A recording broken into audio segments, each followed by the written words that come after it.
Rhodey's like, what are you doing? You're out. So then Nick Fury comes in. He's like, even when I'm out, I'm in. And I was like, oh my God, Nick, fire, just fire. So good.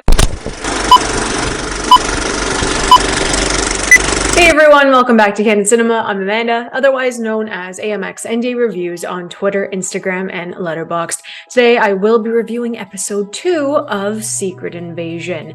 Now, I really liked the first episode. I like that we have a boots on the ground type of storyline, as I said in the first episode. So here in the second episode, we get like a quick recap. We have a throwback to like 95 when Fury and the Skrulls first come together. They meet Gravik, little Gaia is there, and we see that Talos is bringing his people to Earth, and Fury's like, we're gonna find placement for you. We're gonna find another planet.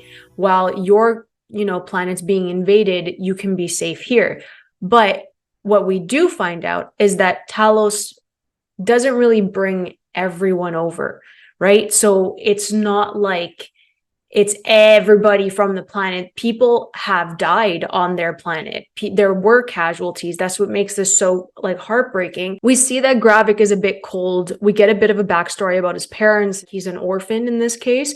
So Fury is very open. He's like welcoming. He's like, we're gonna take care of you. We're gonna be okay. And Gravik just pulls back a bit. And Gaia sees that. So it's really tough on Fury because he wants to unify the people. So it cuts to today, what had happened in Moscow. We see that Maria Hill's dead. Obviously, spoilers if you haven't seen it, but she's dead. I liked the way she died. It wasn't rushed. It wasn't a throwaway. She died thinking that Nick Fury killed her. And I thought that was really interesting. So I'm not entirely convinced Maria Hill's dead. She could come back as a Skrull, which would be really interesting because that's what is in play here. We're in the midst of the bomb going off and someone grabs Fury, throws him in the back of the van, and we see that it is Talos. He took a different form. So they get onto this train, and this is one of my favorite scenes. I love Ben Mendelsohn. I think he has such a unique accent, but he's really playing off of Samuel L. Jackson so incredibly well. And it's Sam Jackson. He can have chemistry with a chair. The man is fantastic. So on this train, they play this game because Fury doesn't know the extent of how many Skrulls are actually on Earth. Has no idea. So he tells the story back when he was a kid. He met this girl named Susie, and his mom was questioning him, like, tell me something I don't know about Susie. It was like a little game. And I like that he built up that story. Again, another piece of Fury that we get to know. We get to see like another side of him too. We know his history. And he says to Talos, tell me something I don't know about the Skrulls coming to Earth.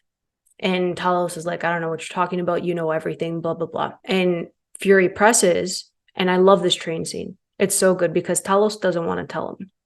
He doesn't know how to tell him. How do you tell him that when he was gone and there were so many casualties on your planet that you decided to bring everybody over to Earth? Everybody. Nick flips. I'd flip. He's right. Who gave you the authority? I'm the one who invited you. I'm no longer here, yet you're just like, okay, free for everybody. That's wrong, right? So Nick has every right to get pissed off. Nick then proceeds to say, humans on this planet can't even coexist with themselves. They've been at war the entire time. They're still at war. You see what's happening out there, okay? You see this. Nick says, why would you bring an entirely different species to hopefully coexist with people that just beat each other constantly? They're constantly fighting with each other. There is no unity on this planet. Why are you bringing in a different species? So Nick is just so pissed off. And it's so funny because he says there's like no space for the Skrulls on this planet, and then he's like, matter of fact, there's no space on this cart for you either. I think this is your next stop. And I was dying. It was so funny. Then we cut to Gravik, and Kingsley Ben-Adir is not really selling me right now. And I know that he's not supposed to be like the mustache twirling villain. I get that. It has to be more of a subtle buildup with him. I understand. Considering what we saw from the flashback, he's not an emotional character. It's more of like an internal struggle for him. So he's not going to show that much. But then he goes to meet these like heads of states from across the country, basically like a NATO meetup. And he tells them what he plans on doing with the Skrulls.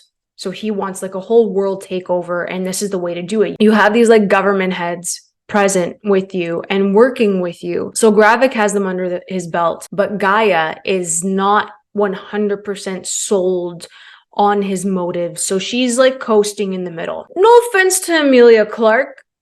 She really has nothing to do here. She's the middle person, sure. I think it's going to be a bigger payoff in the second half of the season, but I'm like, they're not giving her much to do.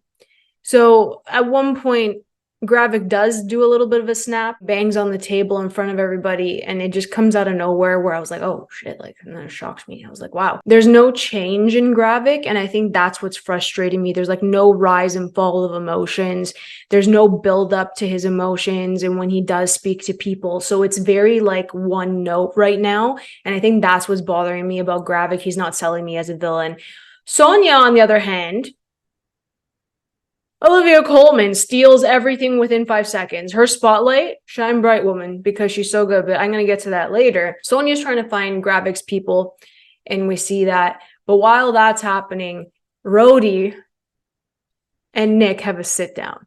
And I was on Movie Files Live. We did a recording, and I had to really think, when has Sam Jackson and Don Cheadle sat down in the MCU for a talk? Never happened. These are giants. These are amazing actors. And they've never had a sit down. Obviously, Rhodey wouldn't really talk to Nick Fury. It wouldn't make any sense for them to have a conversation. But this was just so meaty. And you have two great actors here going head to head. And Rhodey's obviously with the government here.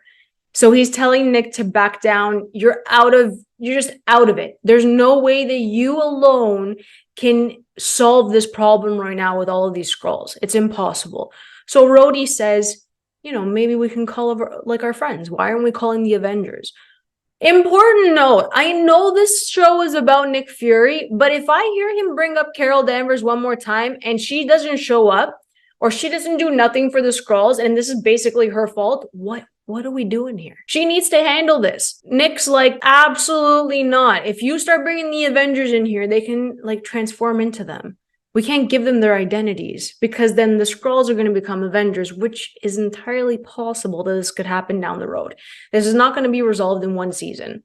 It can't be. It is a perfect storyline. Skrull can pop up everywhere in the MCU. Perfect. If we're not going to get mutants until like 2030, just use the Skrulls. So they have this confrontation, and Rhodey tells Nick, they sent me to fire you.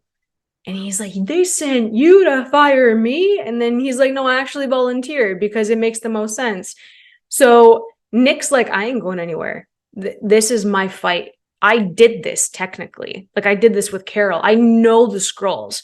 I know what to do. But because of the blip, people just genuinely don't trust that he's capable of taking on this work anymore. He's a different person. Even Talos mentioned it. So one of Rhodey's buddies comes in. He's like, we have a car waiting for you. You're going to get on a plane. Adios, amigo. And Nick's like, no, that's not happening. Takes the gun out of the guy's hand. And Rhodey's like, what are you doing? You're out. So then Nick Fury comes in. He's like, even when I'm out, I'm in. And I was like, oh my God, Nick, fire, just fire. So good. I was so happy with that moment. So from there, we cut to Sonya. Olivia Colman likes torturing people. You can tell it on her face. It's crazy. Okay. The thing with Olivia Colman is that because of her accent and her cheeky nature, she's perfect in committing to really brutal scenes because she deceives you with her presence. She deceives you with her personality because you don't expect someone who's that cheeky to be like, okay, I'm going to cut your finger off now. Like it works so well. Olivia Colman's like personality offsets the darkness of the character of Sonia. And I think that's what works, because we've always seen Olivia Colman in such like a fun and lighthearted role, where this completely turns it on its head. So I really like her in this. And Gravik ends up coming in from the back end. He takes the shot. He tries to get his buddy out of there, but Sonia's not there anymore. And then we have Emilia Clarke doing some snooping, and she finds out that the DNA within the Skrulls are being morphed from other species, which I believe are called Super Skrulls. And Elliot on Movie Files Live went in depth. I'll link the review below. So Elliot on Movie Files Live goes deep into that. I don't know a lot about Super Skrulls, so I was interested in that. But I did see like Groot, and I did see some like people from Jotunheim. You have like these frost giants, and that is a big deal because Super Skrulls obviously are worse than Skrulls. So we have that to kind of lead up into this finale. I think it's going to be very contained. It's not going to have any like outside stuff, and I like that. I think that works incredibly well, just to have a reintroduction to the Skrulls, a little bit more depth to the Skrulls. And I think this episode was solid. And then at the end of this, Nick Fury goes home, and we find out that he's married to a Skrull. Now, the way the camera does this, the choice is made to present his wife to the audience, is that she's a Skrull, right? The audience sees it. And then when Nick comes home, she turns into his wife. This can be taken two ways. Nick has no idea that she's a Skrull, but for me, that doesn't make any sense, because wouldn't he be able to know that she's a Skrull because he's been studying them, because he's been with them since like the 90s? I feel like he knows, but it would be a very horrible twist if he did not know his wife was a Skrull. And that's going to be tied in here somehow. Number two, I think that conventionally what they wanted to do was make it seem that Nick Fury led a normal life, and that's why his wife turned into a human being versus keeping her as a Skrull. So he's like, he's gonna walk in, hi honey, I'm home, that type of thing. I think he wanted some normalcy, and that's why his wife changes from a Skrull to a human. I think for grounding purposes, that's why they made that specific switch. So I'm giving episode 2 a 3.5 out of 5. It's steady. Nothing has really wowed me. The performances are fantastic. It's a slow build. So if you're not into like slow burns, this is going to be a struggle for you week to week, but I do like what I'm seeing. So if you guys enjoyed episode 2 more than episode 1, let me know in the comments below. If you guys enjoyed this video, please like and subscribe. You can always follow me over at AMXND Reviews on Twitter, Instagram, and Letterboxd. And if you guys want to help me grow this wonderful channel, you can find out ways to do that in the bio below. I'll catch you guys next time. Keep watching movies.